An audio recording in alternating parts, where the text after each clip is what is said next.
Hello दोस्तों, आज जो है कि रीजनिंग का एक टॉपिक लेके आया हूँ जिसमें त्रिभुज की संख्या ज्ञात करनी है, ठीक है? तो इसमें हम लोग देखेंगे कि त्रिभुज है जो कि किस प्रकार के त्रिभुज आते हैं और कैसी संख्या ज्ञात करनी होती है। चलिए मैं एक आपके बोर्ड पे त्रिभुज बना रहा हूँ, देखिए।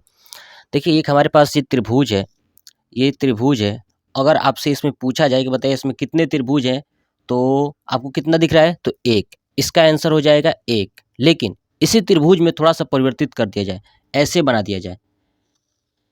ठीक है, ऐसे। अब आपसे पूछा जाए बताइए इसमें कितने त्रिभुज हैं, तो आपका आंसर क्या होना चाहिए? देखिए, सबसे पहले आपको बताता हूँ तरीका, फिर इसका ट्रिक्स भी बताऊँगा कि कैसे सॉल्व करते हैं। देखिए, हमें क्या करना है कि सबसे पहले छोटे-छोटे त्रिभुज को गिनना है, तो आप गिनिए 1, 2, 3 और 4। सबसे पहले छोटे-छोटे त्रिभुज को गिन लीजिए। गिनने के बाद क्या करना है कि छोटा-छोटा कंप्लीट हो चुका, तो अब बड़ा वाला त्रिभुज गिन लीजिए। देखिए, बड़ा वाला त्रिभुज आपको दिख रहा होगा ये बड़ा जो है दिख रहा होगा, तो ये हो गया 5 यानी 1, 2, 3, 4 छोटे-छोटे थे और बड़ा वाला एक 5 यानी इसमें टोटल त्रिभुज की संख्या कितनी है?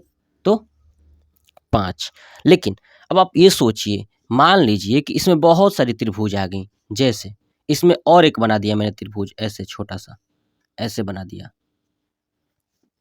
ठीक है, तो आप क्या करेंगे? अब इसमें गिनना और फिर छोटे को गिनना, फिर बड़े को गिनना थोड़ा-सा कठिन हो जाता है। अब मान लीजिए कि इसके अंदर और एक छोटा-सा त्रिभुज हो, तो हम कैसे पता करेंगे? देखिए, इसके लिए आपको ध्यान रखना है हमेशा के लिए कि आपको करना क्या है कि एक फ़ॉर्मूला याद रखना है 4n-3 4n-3 ये हो जाएगा त्रिभुजों की संख्या ज्ञात करने के लिए। यानी जब भी ऐसा पिक्चर आए, तो आप त्रिभुज की संख्या कैसे ज्ञात करेंगे? तो 4n-3। अब देखते हैं कि n क्या है? ध्यान रखिए n क्या है? देखिए मैं बताता हूँ n क्या है? n ये है कि आपको बताना है कि त्रिभुज के अंदर त्रिभुजों की संख्या टोटल है कितनी?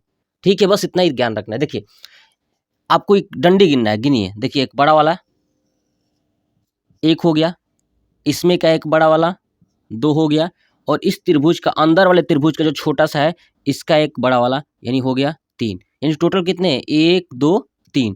3 डंडी है, वही n का मान हो गया। तो अब रखिए 4 × 3 - 3 12 - 3 यानी 9। यानी इसमें पूरे त्रिभुज की संख्या कितनी है? तो 9। अगर आपके सामने ऐसा क्वेश्चंस आते हैं, तो आप त्रिभुजों की संख्या याद रखिएगा 4n - 3 पे आप आसानी से सॉल्व कर सकते हैं। तो आपको कैसा लगे?